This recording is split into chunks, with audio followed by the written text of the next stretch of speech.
tao, bagay at hayop. Ito ang karaniwang nakapalibot sa ating paligid. Pero ang hindi natin alam, may mga nilalang pa tayong nakakasama sa ating mundo na hindi lang nakikita ng ating mga mata. Ikaw, kapuso, ano ang gagawin mo kung biglang sumama sa iyo ang isang elementong nagambala mo nang hindi mo sinasadya? Sa inuman, karaniwang ibinibigay ang first shot sa mga hindi natin nakikita. Nagsasabi rin tayo ng tabi-tabi po kapag dumadaan tayo sa mga hindi pamilyar na lugar. Ayon sa mga matatanda ay ginagawa natin ito upang magbigay galang sa mga nilalang o elementong hindi natin nakikita. Ito ang isang bagay na hindi ginawa ng letter sender natin ngayong araw na tatawagin natin sa pangalang JD. Kasama ang kanyang grupo nang minsan silang bumisita sa isang abandonadong bahay. Ano kaya ang kinahinatnan ng kanilang panghihimasok sa isang tahimik na lugar? Ito ang dapat ninyong abangan dito sa mga kwento ng pag-ibig, buhay at pag-asa at minsan katatakutan sa Barangay Love Stories. Dear Papa Dudut, hello po sa inyong lahat, Papa Dudut, at sa lahat ng mga nakikinig sa Barangay Love Stories ngayong araw. At dahil nalalapit na naman ang undas ay sari-saring kwento na naman ng kababalaghan ang napapakinggan sa mga radyo at napapanood sa TV. Naisipan ko pong sumulat sa inyo para ibahagi naman ang isang nakakakilabot na pangyayari sa akin at sa mga kasamahan ko. Ilang taon nang nakakalipas. Tawagin niyo na lamang po ako sa pangalang JD. 27 years old at isa po akong IT specialist na nakatira dito sa Bulacan. Dati po akong vlogger. Sa pagsikat ng online vlogging sa Pilipinas ay naisipan ko rin noon na gumawa ng sarili kong channel. Naiinggit kasi ako dati, Papa Dudut, sa mga Pinoy vloggers na sumisikat at ngayon ay meron ng marangyang pamumuhay. Mahirap pasukin ang mundo ng online vlogging.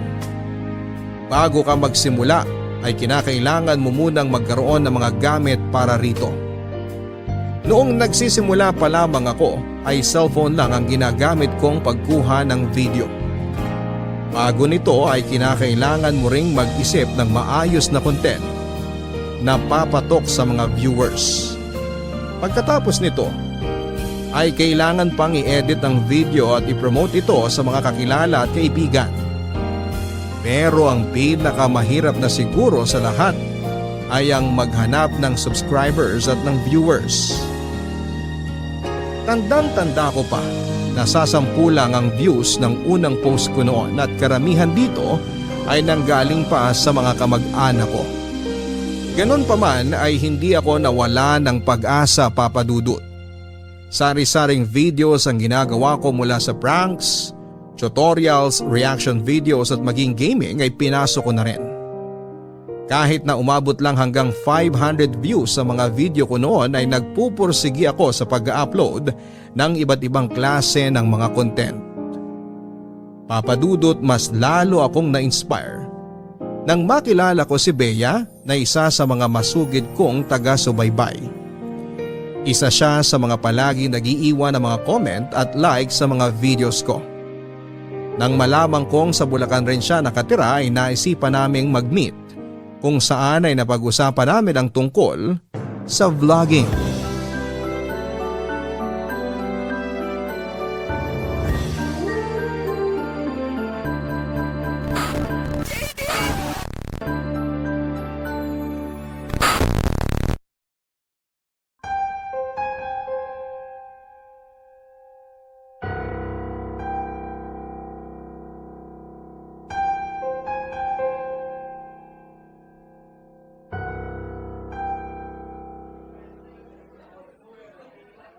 Hi! Bea, right? Oo, ako nga. Nice to meet you. Ang tangkad mo pala sa personal? Yep, 5'9". Mana sa tatay. Upo ka. Thank you. Na pala, nag-order na ako ng food. Di na kita natanong kung anong gusto mo. Okay lang ba sa'yo? Okay lang, kinakain ko naman lahat. Hindi ako choosy sa pagkain. So, paano mo pala na-discover yung channel ko? Wala, bigla na lang nag-pop up sa feed ko. Mahilig kasi ako sa mga horror content. Tapos nakita ko yung video mo tungkol sa top 10 ng mga haunted house sa Pilipinas. Naaliw ako sa pag-host mo sa mga video kaya nag-subscribe ako. Nakakatuwa naman. Kahit na konti lang views ko, masaya na ako malaman na may natutuwa sa mga video ko. Kailan ka ba nag-start mag-vlog? Recently lang, around 3 months ago. Ang hirap nga eh. Sobrang nakakapagod mag-edit ng videos tapos kakaunti lang yung nakakanood. Sobrang nakakawala ng motivation. Alam mo yun? Yung parang todo effort ka pero hindi naman nasusuklian yung efforts mo. Yeah, naiintindihan kita. Actually, sumubok din ako dati na gumawa ng vlog. Kaso, hindi ko natagalan. Same experience din. Pero alam mo, lahat ng mga sikat na vlogger ngayon, dumaan din dyan. Kaya huwag ka mawala ng pag-asa. Darating din yung araw na makikilala ka. Sana nga. Yung mga tulad mo ang nagiging inspirasyon ko. Na kahit wala akong ganong subscribers ramdam ko na meron akong supporter kahit na isang tao lang. Yan yung mga bagay na pinanghahawakan ko ngayon kaya ako nagpapatuloy. Gusto mo ba ng tip? Marami ako mabibigay sa'yo. Talaga ba? Tulad ng ano? Hindi ko naman sinasabi na expert ako pagdating sa mga bagay na yan. Pero medyo matagal-tagal na rin akong nanunood ng iba't ibang klase ng vlogs kaya in a way, may mga natutunan na rin ako sa kanila tungkol sa mga sikreto ng vlogging. Sige nga, anong number 1 tip na maibibigay mo sa akin? Una, decide your niche. Napansin ko kasi sa vlog mo, sari-sari ang mga video na pinupost mo. May nakakatakot, may nakakatawa, may sobrang random, may ilan na, no offense ha, nonsense na content. Kung gusto mong makahakot ng subscribers, dapat iisa lang ang tema ng channel mo. Hindi pwedeng iba-iba, hindi ka grocery store. Wait, medyo nalilito ako. Ganto na lang, kumbaga sa pelikula, may mga taong gusto ng romance. May iba gusto action, horror, drama. Dapat, pumili ka lang ng isang genre na ihahain. Kung horror, horror lang para ang maging fans mo ay mga horror fanatic. Isipin mo ha, nag-subscribe sila sa'yo kasi gusto nila yung horror video mo. Tapos bigla kang nag-upload ng cheesy na romantic drama. Syempre malilito sila kasi akala nila nag-subscribe sila sa channel na horror ang mga content. Gets mo? Ah, okay. So dapat isang theme lang? Yun ba ang gusto mong sabihin? Mismo. Dapat kung anong hinahanap-hanap ng subscribers mo, dun ka lang mag-focus. Teka, alin ba sa mga video mo ang may pinakamaraming views? Ano nga ba? Tingin ko yung mga nakakatakot nga. Yun ang maraming hakot eh. Yung napanood mo na tungkol sa mga haunted house, umabot yata ako ng 3K views dun eh. Feeling ko rin. Kasi na-discover kita dahil sa mga nakakatakot na videos mo eh. Tsaka prank siguro. Oo, pwede ka rin naman gumawa ng prank videos pero dapat related pa rin sa theme. Yung mga prank mo, gawin mong nakakatakot. Ganun. Ah, okay. Okay, gets ko na. Tsaka another tip. Habaan mo ang mga content mo. Okay na yung mga lampas 10 minutes. Talaga? Bakit naman? Yung algorithm kasi ngayon, mas pinapabura nila yung mahahaba. Siyempre, ang goal nila ay makakuha ng taong magbababad sa website nila. So maipupush nila yung mga mahahabang videos. Ganun ba yun? Kaya naman pala usually, yung mga mahabang videos ko ang maraming views. Sige, ngayon alam ko na. Gagawin ko yung mga sinabi mo. Salamat ha. Walang problema. Good luck sa'yo. Huwag mo akong kakalimutan kapag sumikat ka na ha. Makakaasa ka na ako pa rin ang magiging number 1 subscriber mo.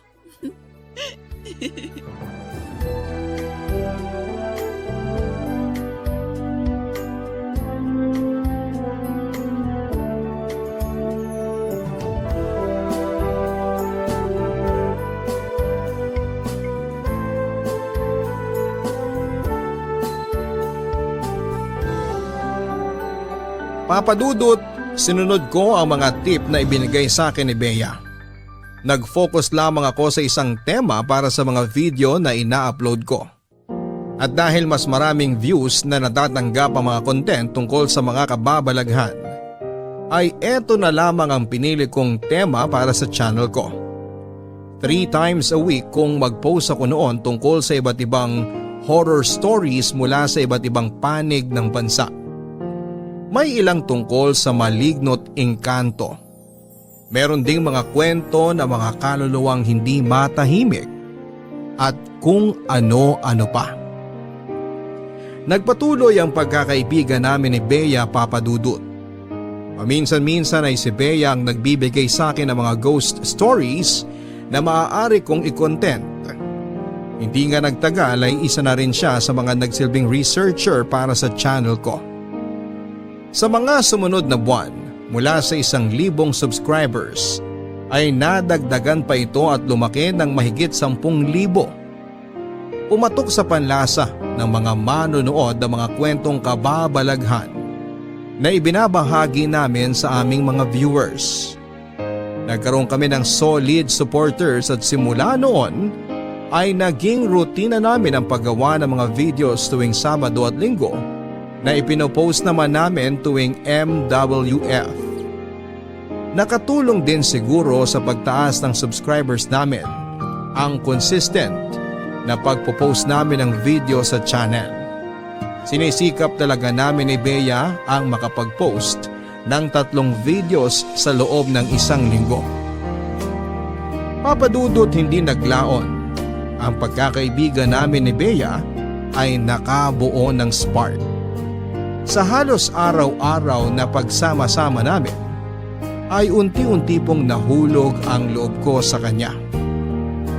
Masayahin kasi siyang tao kahit na mahilig siya sa mga kababalaghan at kung ano pang mga paranormal activities. Horror ang favorite genre niya, mapalibro man o sa pelikula. Siya yung tipo ng babae na dark colors ang paboritong isuot. Walang ere sa katawan at matapang. Madiskarte at may tinatagong kakulitan. Mula sa friendship ay sinubukan kong i-level up ang relasyon namin. Sinubukan ko po siyang ligawan.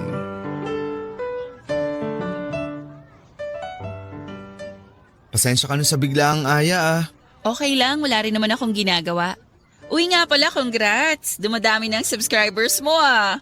Thank you. Dahil yan sa'yo sa mga tip mo. Masaya ako na nakatulong sa'yo. Dapat nga sa'yo ko ibigay ang credit ng success ng channel ko eh. Kasi ikaw ang utak ng bawat content na pinuproduce ko. Naku, hindi na kailangan. Alam mo… Gusto sana kitang isama sa channel ko. Kung sakaling okay lang sa'yo, gusto kitang maging parte sa mga susunod na video na ipopost ko. Ha? Anong ibig mong sabihin? Gusto kong makita ka ng subscribers ng channel ko. Ipapakilala kita bilang parte ng channel. Bilang co-host. Hala, bigla akong na-pressure. JD, hindi mo na kailangan gawin yan. Tsaka isa pa, hindi ako marunong humarap sa camera. Akong bahala sa'yo. Sa una, nakaka-intimidate nga pero kapag nasanay ka na, I promise, mawiwili ka rin. Pero ayoko maapektuhan yung channel mo dahil sa akin. Paano kung hindi nila ako magustuhan? Ikaw nga dahilan kung bakit unti-unting nakakakuha ng success yung channel eh. Bakit mo naman iisipin yan? Ewan ko. Alam mo ba yung tinatawag na confidence? Wala ako nun. Maniwala ka sa akin. Kayang-kaya mong maging confident. Magtiwala ka lang sa sarili mo. Nga pala. Meron pa sana akong gustong sabihin sa'yo. Meron pa? Ano? Kinakabahan ako sa'yo, alam mo ba yon?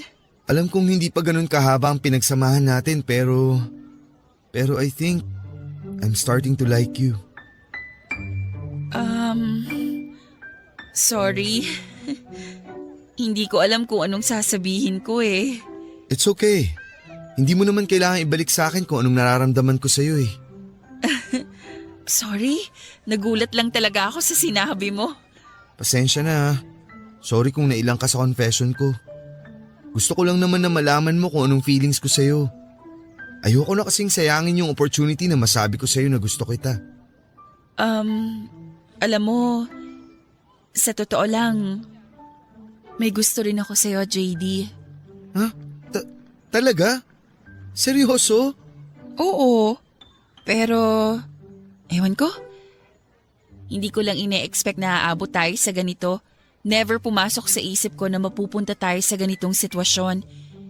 I mean, 2 months ago, isa lang akong hamak na viewer ng channel mo tapos ngayon, well, hindi pa ako sure sa nararamdaman ko ngayon pero alam kong attracted din ako sa'yo.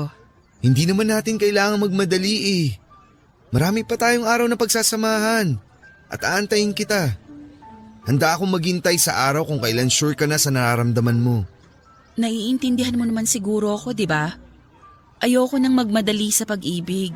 Yan ang number 1 na natutunan ko sa mga heartbreak ko. Mahirap magdesisyon ng maaga. Kasi, yung mga mabilisang desisyon na yan, usually, yan ang pinagsisisihan natin sa huli. Huwag kang mag-alala. Never kitang mamadaliin sa mga desisyon mo.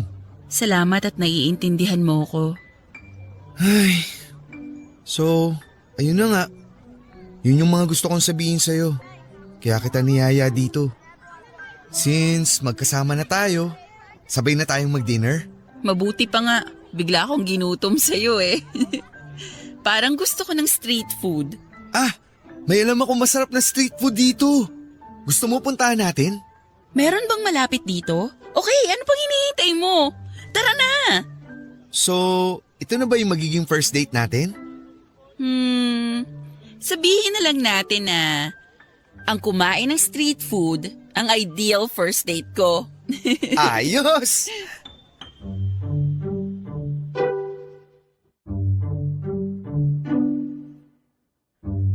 Papadudod isang freelance writer si Bea. Na ang pangunahing trabaho ay ang magsulat ng articles para sa iba't ibang website.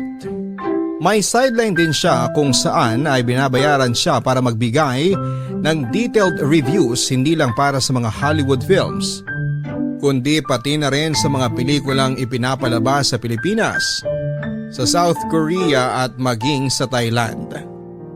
College pa lamang si Bea ay umikot na ang mundo nito sa internet.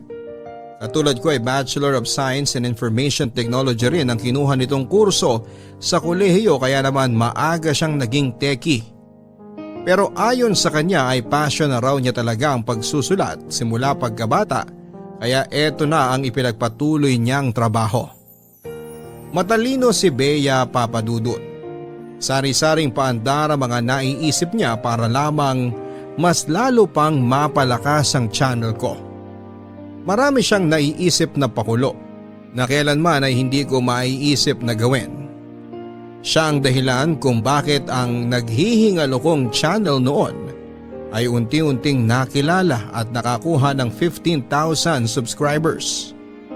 Nang mga panahong yon ay sinimulan ko na ring pagkakitaan ng mga content ko.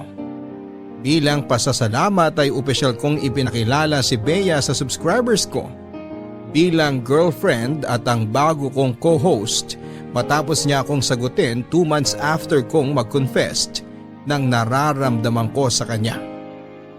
Siya ang utak sa likod ng tagumpay ng channel ko kaya marapat lamang na ibigay ko sa kanya ang tamang credit. Sa nalalapit na anibersaryo ng channel namin ni Bea ay naisipan ko mag-ghost hunting. Maraming ancestral house sa Bulacan na ipinatayo pa noong sinaunang panahon na tingin namin ay pinamumugaran ng mga espiritong hindi matahimik. Ito ang napili naming gawing bilang anniversary content upang patunayan sa viewers namin na sa mundong ito ay may mga bagay pa rin tayong nai-experience na hindi kayang ipaliwanag ng siyensya. Ang desisyon naming ito, Papadudot, ang isa sa mga desisyong labis namin na pinagsisihan. Barangay Love Stories. Barangay Love Stories. Ang mga Kapuso shows mapapanood at mapapakinggan din abroad via GMA Pinoy TV, GMA Live TV at GMA News TV channels. Para mag-subscribe, visit www.gmapinoytv.com. Follow us at GMA Pinoy TV on Facebook, Twitter, Instagram, YouTube, Viber, and TikTok for the latest updates on Kapuso programs, artists, events, promos, and more. Salamat, Kapuso! Barangay Love Stories. Barangay Love Stories. Noong una ay 2 content talaga ang pinagpilian namin ni Bea Papadudut.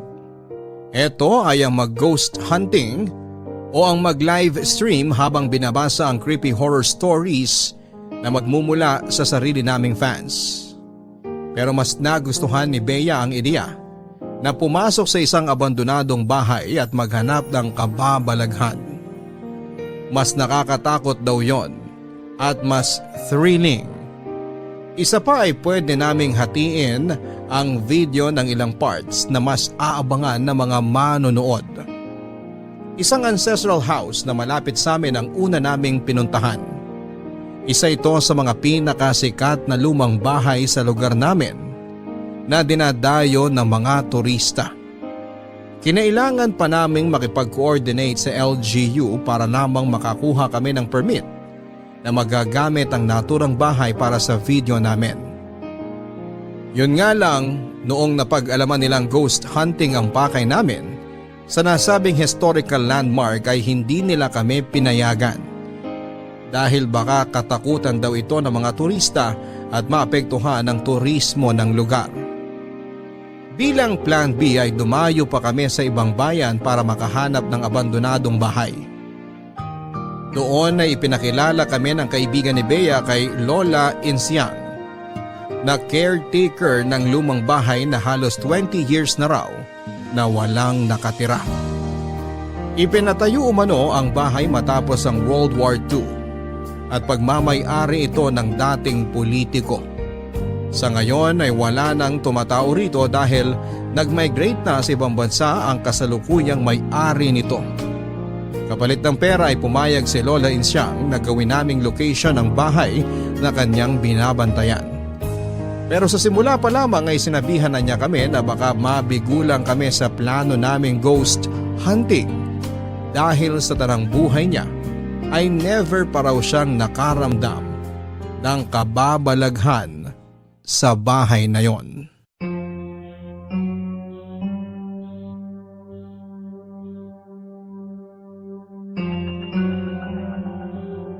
Ito na ba yung sinasabi mong bahay? Oo, ito nga. Ano, okay ba? Medyo malaki rin naman pala. Ayos na rin to. Kahit hindi kilala at least nakakatakot pa rin ang itsura. Tsaka mas maganda na to kasi hindi siya na-restore.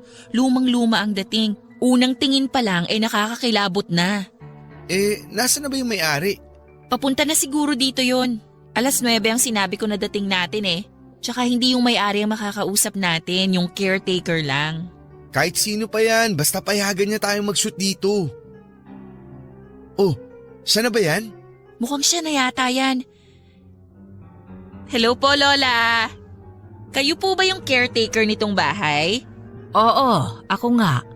Kayo na siguro yung tinutukoy na kaibigan ni Julia. Opo, ako po si Bea. Siya naman po si JD. Magandang umaga po sa inyo. Magandang umaga rin. Ano bang plano ninyong gawin dito sa bahay? Gusto po sana namin gawing location to para sa shoot namin. Naghahanap po kasi kami ng luma at malaking bahay na pwedeng gamitin. Actually, muntik na nga po kami mag-give up kasi wala na kaming makitang bahay. Mabuti na lang at nakausap namin si Julia. Maniwala po kayo sa hindi. Marami na po kaming nilapitan na iba. Kaso nga lang ayaw ipagamit. Doon po sa amin maraming ang ancestral house pero sobrang dami naman po ng requirements kaya no choice na kami kundi dumayo na lang dito. Nabanggit nga sa akin ni Julia na bumiyahe pa raw kayo papunta rito. Kailan nyo ba planong gamitin yung bahay? Wala na kasi rito yung may-ari niyan. Matagal nang nasa ibang bansa. Kaya ako na lang ang naiwan dito na bantay. Sa totoo lang, wala na silang pakialam sa bahay na yan Kaya nga minsan, hindi ko na rin nililinisan. Mga next week po siguro kung papayagan nyo kami.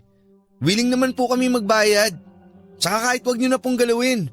Mas maganda yung itsura niya ngayon para kitang wala na talaga nakatira.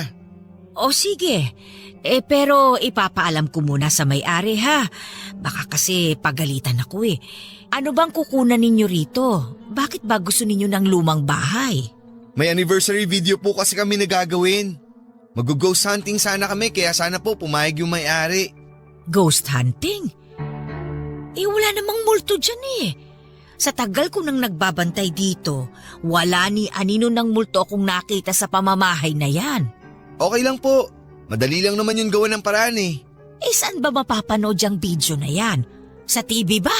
Hindi po. May channel po kami tungkol sa mga kababalaghan. Mapapanood niyo po to sa internet. Internet ba kamo? Ay naku, hindi ako marunong yan eh. Masyado na ako matanda para sa mga gadgets na yan. Kung gusto niyo pong panoorin, pwede niyo pong itanong kay Julia. Subscriber din po siya ng channel namin. Kung hindi po kayo busy ngayon, baka pwede po namin kayong ma-interview tungkol sa history ng bahay na to. Ay naku, wag na. Nakakahiya naman. Hindi ako marunong humarap sa camera. Pwede naman pong off-cam.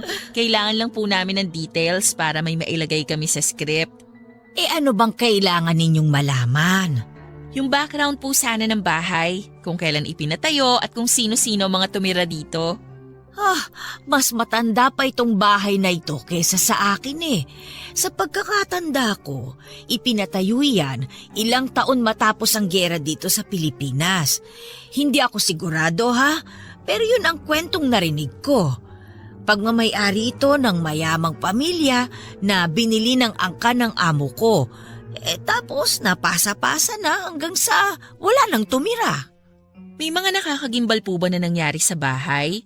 Kung may namatay o may mga nangyaring aksidente po ba rito? Ay, wala naman sa pagkakaalala ko. Tahimik ang mga pamilyang tumira dyan eh. Teka, gusto nyo bang silipin yung loob? Pwede po ba? Abay, oo naman. Sandali lang kukunin ko yung susi. Ano sa tingin mo? Okay na yan. Kung wala man tayong makuna ng multo, edi tayo na lang gagawa ng multo.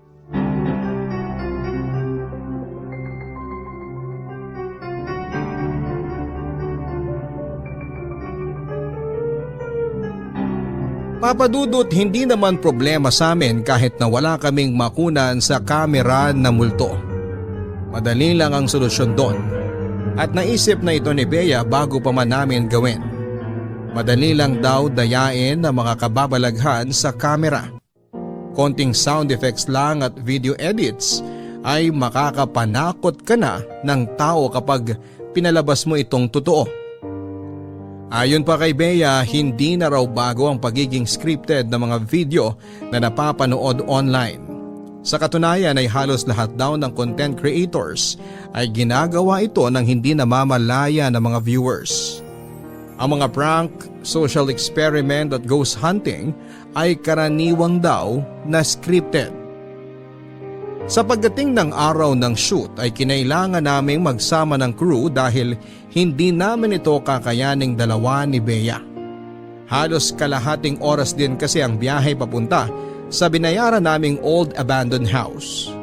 Isa pa ay kinailangan namin ang katuwang para kumuha ng video nang sa ganoon ay magkaroon ng iba't ibang anggulo ang content namin.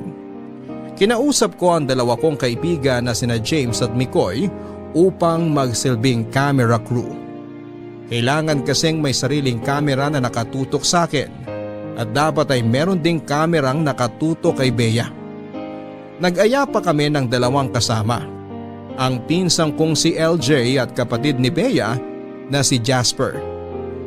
Sila ang magtatrabaho off-cam na gagawa ng mga katatakutan tulad ng paggalaw ng mga bagay at paggawa ng mga hindi maipaliwanag na ingay. 4:30 pa lamang ng hapon ay bumiyahe na kami papunta sa location.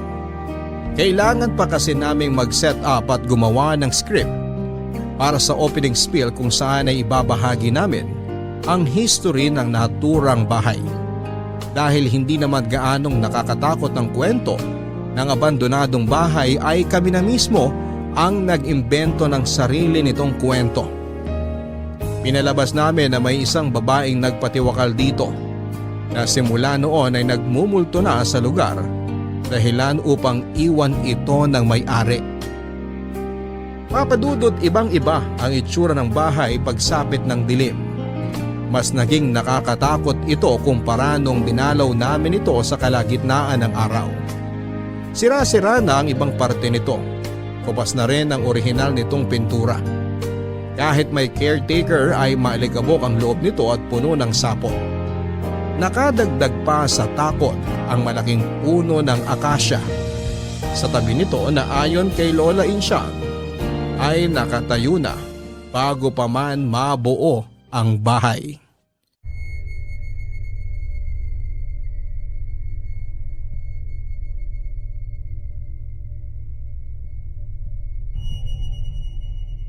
Quarter to 10 na pala. Ano sa tingin mo? Okay na ba yung mga nakunan natin? Feeling ko madami naman na tayong nakunan. Napasok naman lahat ng parte ng bahay, di ba? Oo. Kaso nga lang wala tayong nakuha na legit na paranormal activity.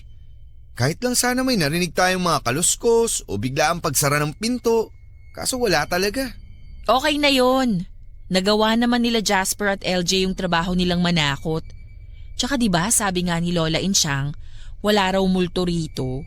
Lahat ng lugar may mga nagtatagong spirits. Nabasa ko yan sa internet. Yung iba nga lang hindi na nagmumulto kasi tahimik na sila. Pero kapag nabulabog, malaki ang chance na baka magparamdam sila. Hindi pa ba sapat yung mga peking sigaw ko kanina para mabulabog sila? Kung meron mang espiritu dito, dapat kanina pa sila nagparamdam. Kung may mga multuman ngayon dito, engkanto, anumang klaseng nilalang, magparamdam naman kayo kahit ngayon lang. Pakita nyo tapang nyo! O ano? Huy, baliw to! Bakit? Natatakot ka? Hindi naman. Pero irespeto pa rin natin tong lugar. Saka baka marinig ka ng mga kapitbahay. Sila pa mabulabog. Dami mo kasing alam. May sinasabi ka pang nababasa mo sa internet dyan. Tara na, pakap na tayo para makauwi na. Kanina pa sumasakit tong ulo ko eh. Hindi ka kasi kumain kanina bago tayo bumiyahe. May gamot yata ako sa bag ko. Shhh! Narinig mo yun? Ang alin? May bumukas na pinto. Hanapin natin, dali buksan mo yung camera mo. Baka naman sina Jasper lang yun. Kanina pa sila nasa labas nag-aayos ng gamit. Tayong dalawa lang nga nandito sa loob ngayon. Sandali lang. Sure ka ba na may narinig ka? Ito na yung hinihintay mo, di ba? Legit na to. Halika na.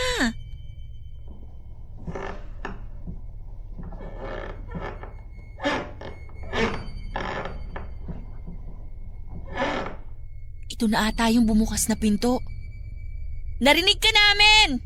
Kung sino ka man, kaya mo bang magparamdam ulit? JD, dyan ka lang ha. Kunan mo ko habang pumapasok sa loob. Bea, ano ka ba? Huwag kang maunang pumasok sa kwarto. JD! Bea! JD, tulungan mo ako! Okay ka lang? Hindi ko mabuksan tong pinto, JD! Sandali lang! JD! Sisipain ko tong pinto! Lumayo ka muna para hindi ka matamaan! JD! Bea! Ano nangyari? Bakit bigla na lang sumara yung pinto? May tao sa bintana. Ha? Itutok mo yung hawak mong camera sa likod ko. May nakatayo sa labas ng bintana. Saan? Mikoy! Ikaw ba yan? Jasper! Kung kayo man yan, hindi to nakakatuwa! Nakunan mo ba? Umalis na tayo. Bumibigat na yung pakiramdam ko. Pati ako biglang bumigat pakiramdam ko eh. Ha? Nawala na siya. Ha? Yung anino nawala na. Tara na!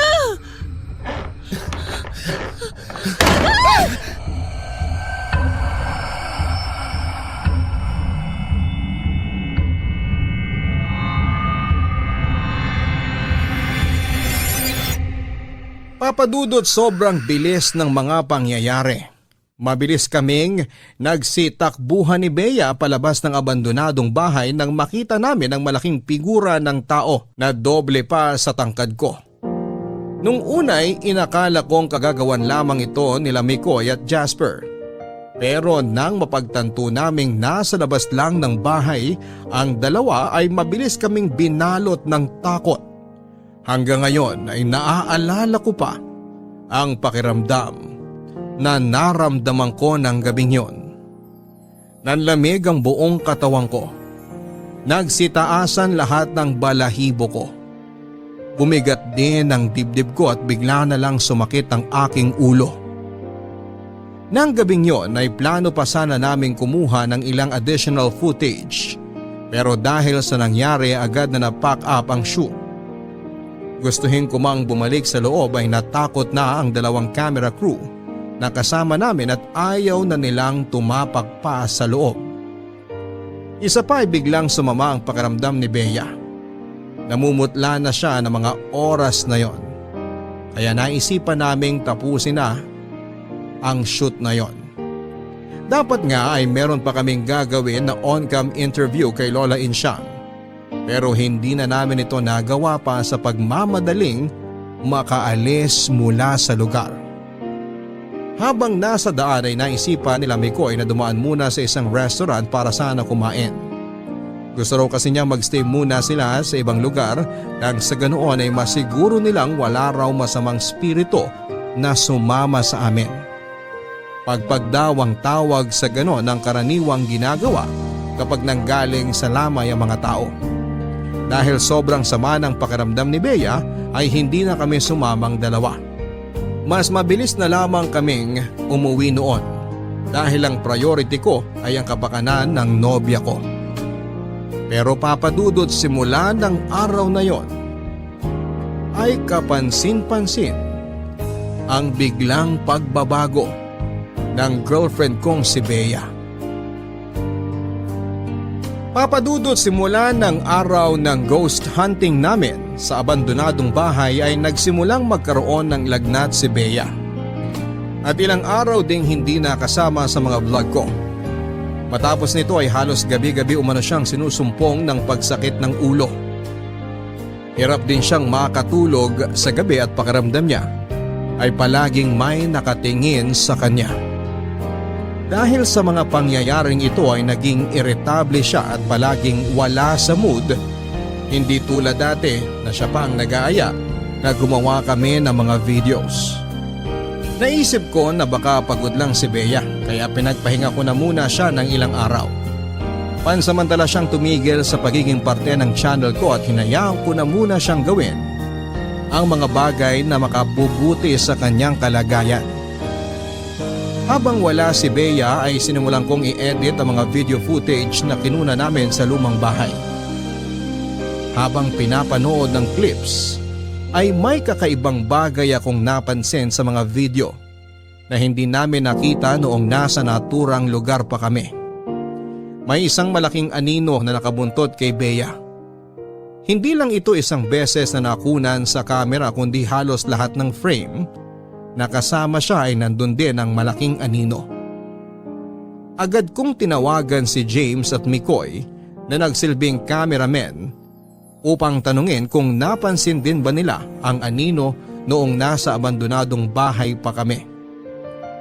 Katulad ko papadudot ay nagulat din sila sa mga nakita nila. Nagdalawang isip ako kung ipapaalam ko kay Bea ang nakita ko. Baka kasi makadagdag pa ito sa stress niya kaya minabuti kong itago na muna ito mula sa kanya habang tinatapos kong i-edit ang vlog namin. Lumipas sa mga araw at dumating din ang anibersaryo ng channel namin. Pagkapos ko ng aming video na hinati ko sa 3 parte ay agad itong dinubog ng mga subscribers namin at ilang casual fans. Wala pang 24 oras ay nakakuha agad ito ng 30,000 views. Para sa iba ay maaring malit ang bagay na yon. Pero para sa akin, isa na itong malaking achievement. Hindi sikat ang channel namin pero kung puputok tong video series namin ay siguradong makikilala kami ng husto. Marami na ang naintriga sa video namin dahil ginawa kong highlight ang hindi maipaliwanag na aninong sumunod kay Bea. Matapos ipalabas ang first part ay mas dumami pa ang bilang ng mga subscribers namin. Papadudot, bago pa man mapanood ni Bea ang video, ay pumunta ako sa kanila upang ipaalam ang mga nakita ko sa video. Nagulat na lamang ako sa mga inamin niya sa akin.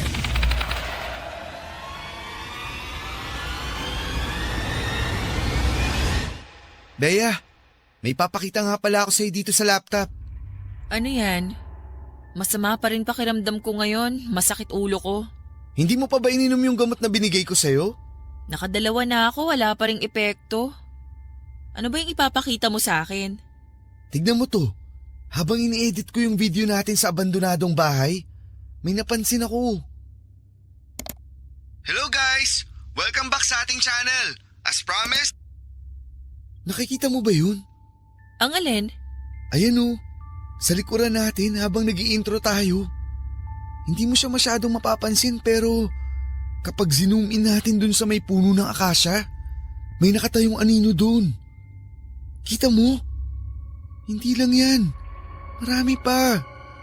Basta tuwing nasa frame ka, makikita mo na may anino na palaging nasa background. Baka naman anino lang yan ang kasama natin. Bea, walang ganyan katangkad sa grupo natin. Si Jasper na yata ang pinakamataas sa atin eh. Ano ba height niya? 5'11"? At isa pa, hindi lang to basta anino. Silhouette siya ng tao. O ng kung ano man yan. Eh yung video na nakunan mo nung magpakita siya sa atin sa kwarto, na-check mo na ba? Pareho din ba yun nung nakunang anino sa ibang footage? Yun ang nakapagtataka. Kasi hindi siya nakuha sa camera. Panoorin mo to. Mikoy! Ikaw ba yan? Jasper! Kung kayo man yan, hindi to nakakatuwa!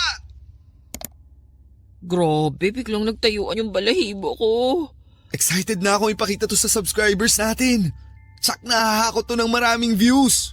JD, paano kung sinundan tayo ng anino dyan sa video? Ha? Anong ibig mo sabihin na sinundan?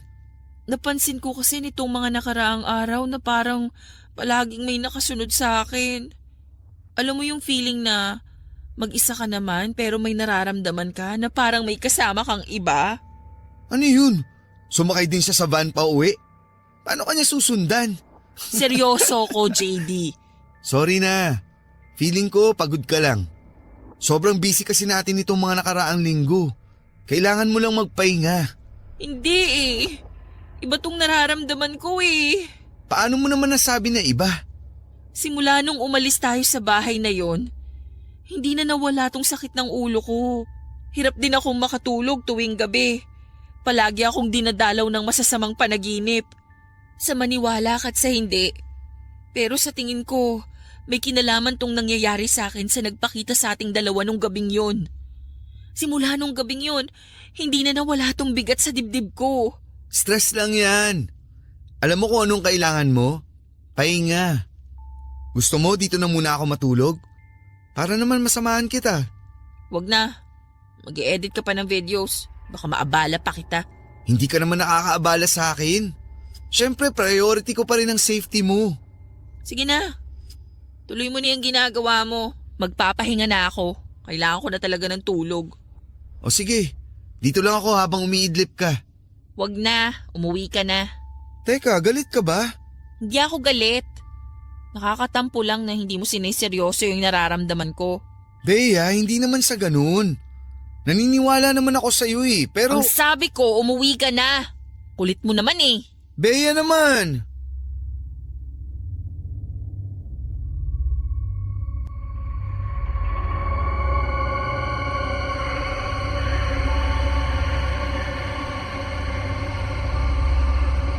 Papadudot, aaminin ko po sa inyo na bagamat puro horror contents ang laman ng channel ko, ay hindi ako gaanong naniniwala sa mga multo o kung anumang kababalaghan.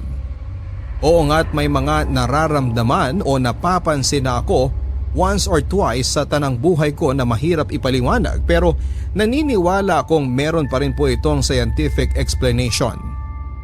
Kaya nang bagitin sa akin ni Bea ang mga kababalaghang hindi umano nangyayari sa kanya, talagang nahirapan akong paniwalaan ito. Ang anino na makikita sa video ay paniguradong meron ding explanation pero sa ngayon ay hindi pa namin alam kung ano ito. Sinabihan ko na lamang si Bea na magpahinga na muna pansamantala. Feeling ko kasi napagod lamang siya sa sunod-sunod na shoot namin. Bago kasi kami nag-shoot na para sa anniversary video namin ay kumuha na rin kami ng iba pang mga videos para pang content. Sa dami ng videos na nakuna namin ay may i-upload na kami para sa isang buong buwan. Plano kasi naming magbakasyon sa Siargao pagkatapos. Kaya ang sinabi ko kay Bea ay mag-unwind na lamang muna siya at ilayo ang isipan sa trabaho. Total ay marami namang kaming video na nakaschedule for posting sa mga susunod na linggo. Kaya pwede na muna kaming magpahinga. Habang nagpapahinga si Bea, isang araw ay pinuntahan niya ako sa unit ko. Medyo mabuti raw ang pakiramdam niya ng araw na yon kaya naisipan niya akong sorpresahin. Nag-alala nga ako kasi nakuha pa niya akong puntahan sa kabila ng kanyang nararamdaman. Nabanggit ni Bea sa akin na may mga araw na masamang-masama ang pakiramdam niya. Na tipong gusto na niyang magpa-ospital at may mga araw naman na maginhawa. Kaya nang bumuti-buti ang pakiramdam niya ng araw na yon, sinamantala niya na puntahan ako. Papadudot ika nga nila ay to see is to believe. Saka na lang ako naniwala sa mga sinabi ni Bea noong ako na mismo ang makasaksi ng mga pangyayari sa kanya. Ilang araw matapos niya akong dalawin ay tumawag siya sa akin at hinahanap ang sling bag niya. Hindi niya raw maalala kung naiwan niya ba sa unit ko o dala niya ito pa uwi. Kinausap ko ang kakilala kong security guard sa building namin para tulungan akong humingi sa management ng kopya ng mga CCTV footage ng araw na pumunta si Bea sa unit. Laking pasalamat ko sa management ng building na tinutuluyan ko dahil hindi sila nagdalawang isip na bigyan ako ng kopya. Nang i-check ko ang footage sa labas ng unit upang tignan kung suot ba ni Bea ang kanyang sling bag, ay ibang bagay ang nakita ko. Sa video, suot naman niya ang sling bag niya habang naghihintay sa elevator. Pero ang kapansin-pansin sa naturang footage ay ang biglang pagsulpot ng isang lalaki na parabang nabuo na lamang out of somewhere sa likuran ni Bea. Nakabuntot ang anino sa girlfriend ko na parabang sinamahan siyang maglakad. Kung sakaling hindi ko napanood ang simula ng video, kung saan ay biglang sumulpot ang anino ay aakalain ko talagang may iba siyang kasamang lalaki. Pagpasok ni Bea sa elevator ay sumunod din ang anino. Papadudot sa CCTV footage, nang pagpasok ni Bea sa elevator ay bigla akong kinilabutan nang makita ko ang aninong sumunod sa kanya. At nakatayo na mismo ito sa harapan ni Bea. At kapuna-puna na walang kaalam-alam si Bea na may kasama na pala siyang nilalang sa loob ng elevator na hindi niya nakikita. Matapos ko makita ang mga CCTV footage, Papadudot, ay dali-dali akong pumunta kina Bea para pag-usapan namin ang mga nangyayari sa kanya. Bea, nakita mo na ba yung sinend kong video sa'yo? Oo, napanood ko na. Anong masasabi mo dun? Ano pa bang gusto mong sabihin ko? Na I told you so? Matagal ko nang sinasabi sa yung nangyari sa akin pero hindi mo pinaniniwalaan. Naniniwala na ako. Ngayon nakita na mismo ng dalawang mata ko. Naniniwala na ako sa'yo. Kahit naman maniwala ka't sa hindi, wala namang magbabago eh. Minumulto pa rin ako. Pero sa tingin mo, bakit ka sinundan? Aba, malay ko, JD. Bakit ako tinatanong mo? Ba't ka sumisigaw? Galit ka ba? Naiinis lang ako sa'yo. Kung wala pang nakunan sa CCTV, di hanggang ngayon hindi ka pa rin maniniwala sa akin. So anong tingin mo sa akin? Luka-luka na nag-iimbento lang ng kwento? Siyempre kailangan ko muna ng ebidensya. Sabi ko naman sa'yo, naniniwala ako. Kaso nga lang, kailangan din natin tignan yung possibility na baka scientific ang rason kung bakit ka nagkakaganyan. Ewan ko sa'yo, para kang tanga. Sorry na. Lumapit kaya tayo kay Father June? O maghanap tayo ng paranormal investigator? Pwede tong follow-up video sa ghost hunting natin. JD naman! Ganito na nga ang nangyayari sa akin tapos yung channel mo pa rin ang nasa utak mo? Naisip mo pa akong gatasan sa lagay kong to? Hindi naman kita ginagatasan. Nabasa mo ba yung mga comments sa first part ng ghost hunting video natin? Sobrang dami nang naghahanap ng second part. Marami ng tao ang invested sa video natin. Kaya opportunity na natin to para pahabain pa yung istorya. Bea, ito na ang hinihintay natin. Marami nang nakakapansin sa channel natin. Ngayon pa ba tayo titigil? Alam mo, malakas ang kutob ko na dahil sa video na yan kaya ako minumulto eh. I-delete na lang kaya natin yun. Ano sa tingin mo? Huwag na nating i-upload yung iba. Baka sakaling tantanan na ako kapag ginawa natin yun. Di ko magagawa ang gusto mo. Pangarap nating sumikat, di ba? Eto na yun. Eto na yung matagal nating inaasam. Kung ang kapalit lang din naman ng pagsikat natin ay ang kalusugan ko, wag na lang. Mahal ko ang buhay ko. At kahit hindi ako sumikat, okay lang sa akin. Basta ang mahalaga ay makabalik na ako sa dati. Bea naman. Nakakadismaya ka, JD, sa totoo lang. Alam mo naman kung gaano ko katagal hinintay itong araw na to, di ba? Oo, alam ko. Pero wala ka kasi sa sitwasyon ko ngayon. Pagod na ako. Parang sasabog na tong ulo ko sa sobrang sakit. Alam mo bang nakalimang gamot na ako ngayong araw pero walang tumatalab? JD, mahigit 24 hours na akong gising. Hanggang ngayon habang kausap mo ko, para akong niyayakap ng malamig na hangin. Ayoko na ng ganito. Ayoko na ng ganitong feeling. Natatakot na ako.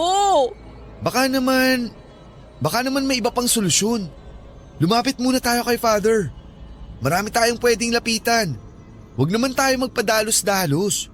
Kapag dinilit natin yung video, hindi na natin may babalik yung views. Bahala ka. Ayoko nang makipagtalo, pagod na ako. Sorry, hindi ko alam na nahihirapan ka na pala. Hayaan mo, bukas na bukas lalapit tayo kay Father June. For the meantime, dun ka muna sa unit ko tumuloy para may kasama ka. Dun ka muna magpahinga para mabantayan at maalagaan kita. Babawi ako sa'yo.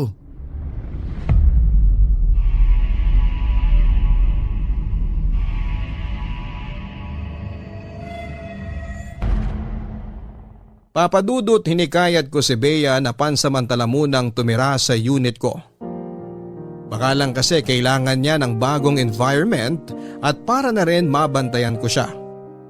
Pumasok rin kasi sa isipan ko na kapag magkasama kami ay makikita mismo ng mga mata ko ang mga kababalaghang nangyayari sa kanya. Maaari ako mag-set up ng camera sa loob ng unit ko upang makuna ng mga pangyayari na pwede naming i-upload sa channel para sa mas mataas na mga views. Ayaw man noong una ay pumayag pa rin si Bea sa plano ko. Kailangan daw kasi niya na makakasama lalo na't hindi na niya kaya ang mga nangyayari sa kanya. Gabi-gabi na lang daw siyang dinadalaw ng masasamang panaginip. May mga pagkakataon ding bigla-bigla na lang siyang nawawala ng gamit o di kaya'y nanlalamig na lang siya nang wala namang kadahilanan. Ang kwento pa niya sa akin ay parabang nababaliw na siya dahil hindi niya alam kung ano na ang paniniwalaan niya. Kung binumulto ba siya o may dinaramdam lang siyang sakit. Sa huli ay nalaman namin ang katotohanan ng pansamantala kaming nagsama ni Bea sa iisang bubong. Nagkaroon nga rin ng kaunting tampo sa akin si Bea nang hindi ko sinunod ang gusto nito na i-delete na lamang ang anniversary video sa channel namin. Nasasayangan kasi ako sa nagastos namin pati na rin sa mga effort na ibinuhos namin para sa content na yon. Isa pa ay maganda ang naging reaksyon ng mga viewers sa part 1 ng video at patuloy pa ang pagtaas ng subscribers count namin. Sa katunayan ay marami na noong nag-aabang sa mga susunod na parte ng video. Dahil sa hindi inaasahang success ng anniversary video namin, ay naisip kong gawing part 4 yung hiningi kong CCTV footage ni Bea sa labas ng unit ko at yung sa loob ng elevator. Magandang addition yon para mas lumaki ang fanbase naming dalawa. Barangay Love Stories. Barangay Love Stories. Ang mga Kapuso shows mapapanood at mapapakinggan din abroad via GMA Pinoy TV, GMA Live TV at GMA News TV channels. Para mag-subscribe, visit www.gmapinoytv.com. Follow us also at GMA Pinoy TV on Facebook, Twitter, Instagram, YouTube, Viber, and TikTok for the latest updates on Kapuso programs, artists, events, promos, and more. Salamat, Kapuso! Barangay Love Stories. Barangay Love Stories. Papa Dudut, alam kong labag sa kalooban ni Bea na i-document ko ang mga nangyayari sa kanya. At kahit pa binigyan niya ako ng go signal ay dama ko na hindi siya pabor na ginagatasan ko ang kanyang sitwasyon. Ganon pa man ay mas pinili na lamang niyang huwag magsalita para sa relasyon namin. At sa ikabubuti ng channel naming dalawa. Pagkarating niya sa unit ko ay agad kong pinaalam sa kanyang setup ng mga kamera. Isa sa kwarto namin, isa sa dining area at isa naman sa sala. 24 oras na bukas sa mga kamerang ito maliban sa nasa kwarto na sakalang namin bubuksan kapag matutulog na kami. Unang gabi pa lamang ng pagsasama namin ay nakatikim na kaagad ako ng kababalaghang sinasabi ni Bea. Pasado 12:00 na noon ng madaling araw at tulog na si Bea samantalang nasa kusina naman ako at abala sa pag-i-edit ng video nang biglang bumukas ang ilaw sa sala. Wala lang naman ito para sa akin dahil baka nagka-short circuit lamang ito o kung anuman. Pero nang makalapit ako sa switch upang patayin sana ang ilaw ay agad itong nag-switch off. Dinig na dinig ko pa ang pagpitik ng switch sa mismong harapan ko. Doon ay nakaramdam na ako kaagad ng kilabot dahil nakita ko mismo ng mga mata ko ang pagbaba ng switch kahit na hindi ko pa ito nagagalaw. Mas lumakas ang takot na nararamdaman ko nang bigla ring namatay ang ilaw sa kusina. Dali-dali akong tumakbo sa kwarto upang gisingin si Bea. Ikinuwento ko sa kanyang nangyari pero nang lumabas kami ng kwarto ay pareho nang nakabukas ang ilaw. Hindi lang ito ang pagmumultong naramdaman ko, Papa Dudut. Nang minsang busy ako sa panonood sa sala ay narinig ko ang pagpasok ni Bea sa CR. Nakita pa nga ng peripheral vision ko ang pagbukas ng ilaw sa loob ng banyo. Inintay ko siyang lumabas pero natapos na't lahat ang pinapanood ko ay walang Bea na lumabas mula sa CR. Kinato ko siya habang tinatawag ang pangalan niya. Bukas pa rin ang ilaw sa loob at nakalock din ang pintuan. Nagsimula akong kabahan para sa nobya ko pero agad nagbago ang kabang nararamdaman ko nang mula sa kwarto ay biglang lumabas si Bea at tinatanong kung bakit ko raw siya tinatawag. Sabay kaming napatingin sa CR at sakto naming nakita ang pagpatay ng ilaw mula sa loob nito.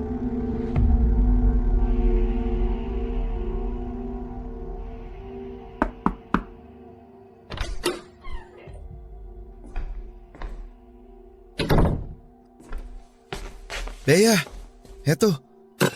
Ipinagluto kita ng breakfast. Kumusta ka na? Masama pa rin pakiramdam ko. Kailangan mong kumain para lumakas ka. Para makalabas ka na dito sa kwarto natin. Tingin ko kailangan mo rin maglakad-lakad para makapag-exercise ka kahit papano. Iniinom mo ba yung mga inireseta sa'yo ng doktor? Mabuti na lang, sabi ni Doc, trangkaso lang daw yan. Hindi to trangkaso. Alam ko ang kaibahan ng trangkaso sa nararamdaman ko ngayon. Hindi to trangkaso, JD. Oo na, sige na. Kumain ka na. Kakabit ko lang to. Ano yan? Camera. Magdadagdag ako ng camera para mas marami tayong makuhang paranormal activity. Para saan? Ilalagay mo na naman dito sa kwarto natin? Oo. Baka sakaling may makunan tayong kababalaghan. Naglagay na ako ng additional camera sa labas ng CR. Kailangan nating i-document lahat ng nangyayari sa'yo para… JD, ano ka ba naman? Bakit? So itutuloy mo talaga yung walang hiyang video na yan kahit na nagkakaganito na ako? Mas mahalaga pa rin sa'yo ang views kesa sa kalagayan ko. Baka! Grabe! Anong gusto mo? Itigil na natin to. Delete ko na yung channel natin. Yun ba ang gusto mo? Yung video lang sa inabandon ng bahay ang gusto kong burahin mo. Mahirap ba yon? Palibhasa masyado ka nang nawili dyan sa pagtaas ng views at subscribers mo eh. Nakalimutan mo na kung ano ang priority mo sa buhay. Itong channel ko. Itong channel na pinaghirapan nating dalawa ang priority ko. Paano ako? Ako na girlfriend mo. Saan ako lulugar? Sabi ko na nga ba eh. Mukhang nagpadalos-dalos na naman ako sa desisyon kong pumasok sa relasyon. Di na ako natuto. Lagi na lang ganito. Sakit palang malaman, no? Na hindi ako ang priority ng boyfriend ko. Bea, ginagawa ko naman ang lahat ah. Hindi porket priority ko ang channel natin, ibig sabihin nun na hindi na kita priority. Naghahanap ako ng maaaring solusyon para may save ang dalawang bagay na pinakamamahal ko. Itong channel natin at ikaw. Nasaan? Saan ko makikita yung efforts mo? Kasi hindi ko maramdaman. Bea naman. Napakaliit na bagay lang nitong hinihiling ko sa'yo. Yung views at subscribers na pinagmamalaki mo, makukuha naman natin yan sa mga susunod na buwan eh. Madali lang natin mababawi ang mga bagay na pinanghihinayangan mo ngayon. Sayang kasi. Kumbaga ito na yung break natin eh. Paano kung hindi na maulit to? Paano kung ito na lang yung chance natin para makilala online? JD, wag mo sanang hayaang humantong pa tayo sa araw na papipiliin kita kung ako o yung channel mo. Alam kong hindi mo magagawa sa akin yan. Hindi pa siguro ngayon, pero sige lang. Batuhin mo pa ako ng red flags, matatauhan din ako. May bisita ka ba? Wala tayong kasama rito. Tayong dalawa lang ang nandito sa unit. Eh sino yung kumatok? Sandali lang, i-check ko. Huwag mo akong iwan dito. Di ako lalabas ng kwarto. Sisilip lang ako.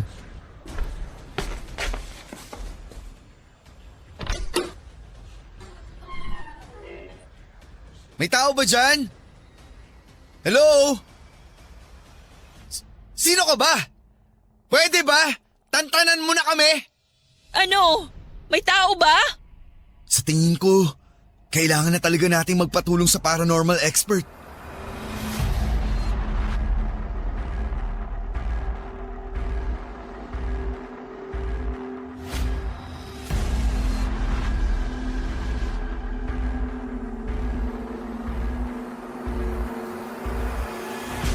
Papadudot sa pagdaan ng mga araw ay mas lumala pa ang mga nararamdaman namin ni Bea sa loob ng unit ko.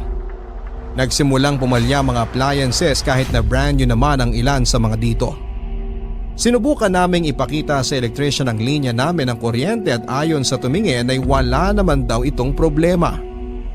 Napapadalas din ang mga naririnig naming kalabog at mga yabag, lalo na tuwing sumasapit ang madaling araw. Sa pagkakataong yon ay wala na akong pakialam sa mga nakaset up na kamera. Itinigil ko na rin ang pagkuha ng video sa aming sarili dahil wala naman itong nahahagip na kababalaghan. Mas natakot na ako para sa kalagayan naming dalawa ni Bea, lalo na't naapektuhan na kaming pareho. Hindi lang physically, pati na rin mentally. Ilang beses habang nasa harapan ako ng computer ko ng 10 oras ng gabi sa loob ng aming kwarto ay may napansin akong tila ba anino ng tao sa labas ng bintana namin. Nakapatay na noon ang mga ilaw papadudot at tanging ilaw na lamang ng monitor ng computer ko ang nakabukas.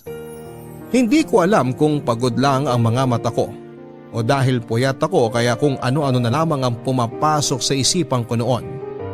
Pero ilang segundo ko ring pinagmasdan ang hugis ng tao na anino sa bintana na parabang nakatingin sa akin. Hindi naman ito gumagalaw kaya inakala kong anino lamang ito ng puno o baka poste sa labas. Dahil hindi na ako makapag-concentrate sa ginagawa ko sa kakaisip kung anino lang ba talaga ang nasa bintana ay tumayo ako upang lapitan ito. Pero hindi pa man ako nakakalapit ay biglang umalis ang anino na parang natakot. Halos mapaupo ako sa sobrang gulat. Nanginig ang buong kalamnan ko at tumayo ang lahat ng balahibo ko sa katawan.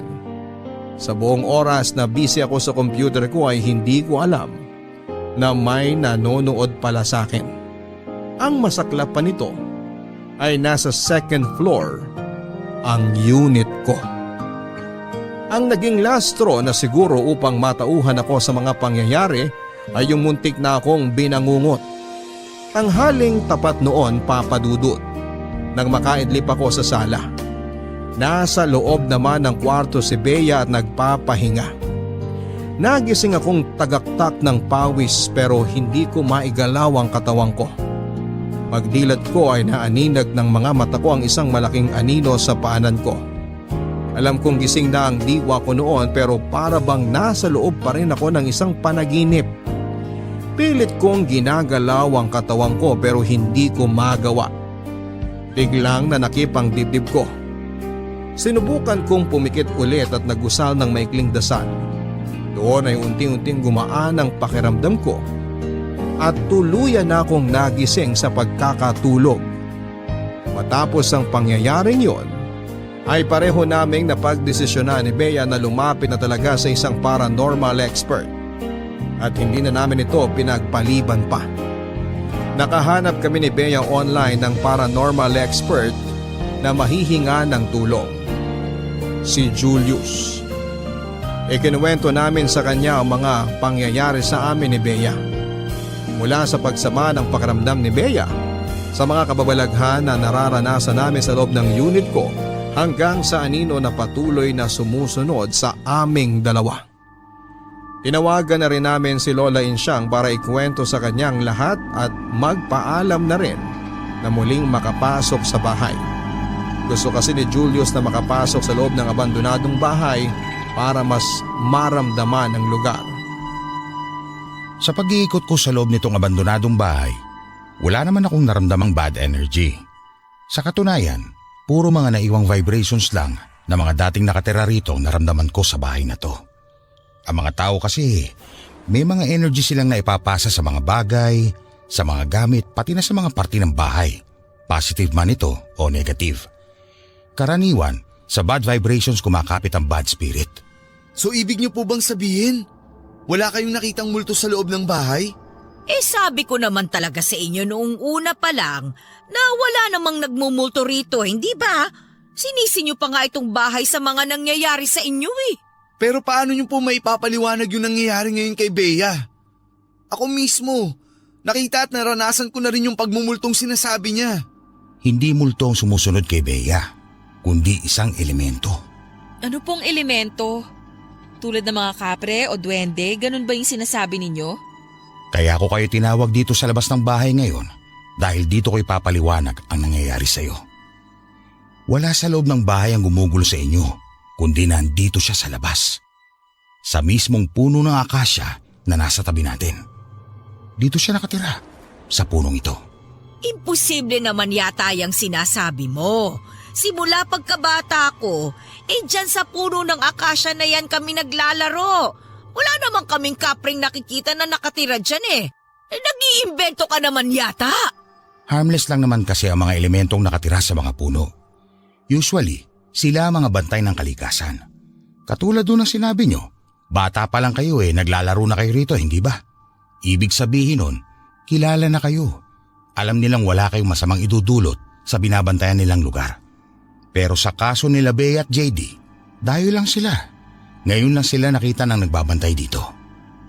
Teka sandali, nalilito ako eh. Hindi naman tong puno ang sadya namin nun eh. Itong bahay ang pinasok namin. Pero hindi ba bago kayo pumarito, tahimik ang lugar na ito? Wala nang nakatira rito, wala nang pumapa rito, wala nang tumatao. Kaya nung bigla kayong sumulpot sa tahimik na lugar na to, nabulabog sila. Binulabog niyo sila. May tanong ako, bago kayo nagsimula sa ghost hunting niyo, nag-alay ba kayo ng dasal? Humingi ba kayo ng permiso hindi lang sa nagmamayari ng bahay, kundi maging sa mga hindi natin nakikitang elemento na nakatira rito? Hindi eh. Ginulo niyo sila. Ganon ang nangyari. Ngayon, ibinabalik lang nila sa inyo kung anong ginawa niyo sa kanila. So paano natin mapapahinto to? Kailangan ba naming humingi ng tawad o kung anuman? Ako nang bahala dyan. Mag-aalay ako ng dasal para sa nagambala nyo at susubukan kong kausapin na tumigil na ito sa ginagawa sa inyo. Please lang po, pakisabi naman na tama na ho. Nakuha na namin ang punto niya. Hindi na ulit kami manggugulo sa mga lugar ng walang pasabi. Yung videos na kinuna namin dito, buburahin na rin namin. Diba, JD? Ha? Oo. Oo. Buburahin na namin lahat.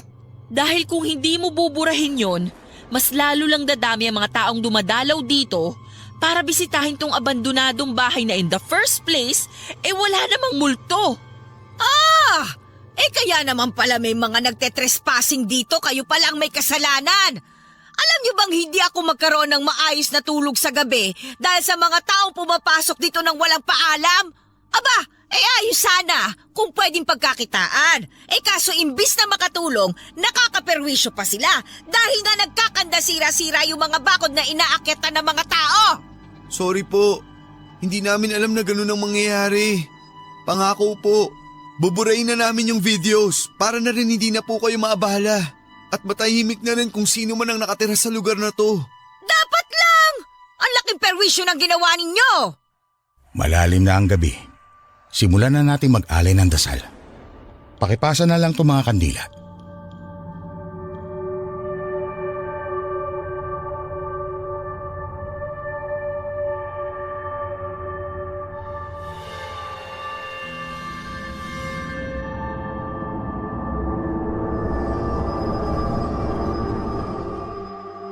Isang dasal ang inalay ni Julio sa puno ng akasya kung saan umano nakatira ang nilalang na gumambala sa amin ni Bea. Ito ang isang bagay na hindi raw naming ginawa bago at pagkatapos naming pasukin ang abandonadong bahay. May ilang ritual ding ginawa si Julius upang masigurong hindi na kami masundan pa na kung sino man ang nagparamdam sa amin sa sari-sarili naming bahay. Pagkatapos nito, Papa Dudut, ay wala na kaming naramdamang kababalaghan o anumang bagay na hindi pangkaraniwan. Katulad ng pinangako ko ay binara ko na lamang po ang video namin at nag-decide na rin kami na huwag nang ipagpatuloy ang mga video series namin patungkol sa nangyaring ghost hunting dahil ayon kay Lola Insyang ay halos araw-araw na raw siyang sumasaway ng mga dumadayo sa naturang bahay para i-check kung totoo ba ang nasa video namin. Maraming taon na po simula na mangyari ang hindi namin malilimutang karanasan sa buhay namin. Matapos ang insidente, unti-unting nanamlay ang channel ko hanggang sa maisipan ko na pong ihinto ito at i-delete. Ibinenta ko na rin halos ang lahat ng naipundar kong gamit tulad ng mga camera, mic at kung ano-ano pa. Kasabay ng pagkamatay ng channel ko ay ang pagkawala na rin ang relasyon namin ni Bea. Mutual decision naman po ang nangyaring hiwalayan sa pagitan naming dalawa. In the first place ay ang channel lamang naman namin ang nagbubuklod sa aming dalawa. At nang mawala ito ay unti-unti na rin nawala ang koneksyon namin sa isa't isa ni Bea. Ngayon ay nagtatrabaho na po ako sa BPO industry bilang isang IT specialist. Masaya na po ang buhay ko ngayon kasama ang bagong girlfriend ko na si Eileen. 2 years na po kaming magkarelasyon at sa tingin ko ay siya na ang makakasama ko habang buhay. Gayunpaman, ay mananatili pa rin sa puso't isipan ko ang mga aral na natutunan ko kasama si Bea. Hindi lang tayo ang nakatira sa mundong ito. Nakikita man natin sila o hindi ay lagi nating tatandaan na kailangan pa rin nating irespeto ang katahimikan ng bawat isa kung ayaw nating tayo mismo ang bulabugi nito. Hanggang dito na lamang po ang sulat ko, Papa Dudut, at maraming salamat po and God bless.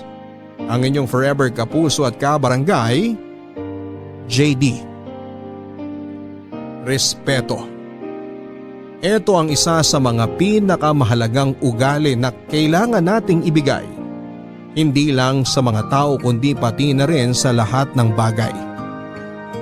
Ayon nga sa kasabihan, huwag mong gagawin sa iba ang mga bagay na ayaw mong gawin sa iyo ng iba. Lagi nating tatandaan na mapakababalaghan man o hindi, huwag tayong magdadalawang isip na lumapit sa Panginoon. Magdasal tayo at humingi ng gabay dahil sa bawat problema na dumarating sa ating buhay, prayers ang isa sa mga mabisang sagot. Hanggang sa muli, ako po si Papa Dudut sa mga kwento ng pag-ibig, buhay at pag-asa dito sa Barangay Love Stories #1.